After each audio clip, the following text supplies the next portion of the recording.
যারা মুক্তিযোদ্ধা করে নাই তারাই মুক্তিযোদ্ধা সেজেছে।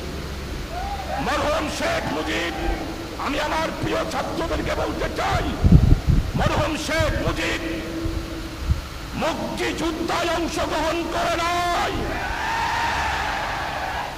মুজিব, আপনি বাংলাদেশের মানুষকে স্বাধীনতার ঘোষণাকে অসমাপ্ত রেখে পশ্চিমা সেনাবাহিনীদের হাতে গ্রেপ্তার হয়ে পশ্চিম পাকিস্তানে নিরাপদে কারাগারে ছিলেন। শেখ হাসিনা, আপনি ২৫০০ টাকা করে বেতন নিয়ে পাকিস্তানি সেনাবাহিনীর সহায়তায় আপনি মুক্তিযুদ্ধ তো করেন নাই, বরং আরাম আয়সে জীবন কাটিয়েছেন। তাই আজকে বলতে চাই, আওয়ামী লীগ মুক্তিযোদ্ধার সংগঠন নয়, আওয়ামী লীগ হল ফ্যাসিস্ট,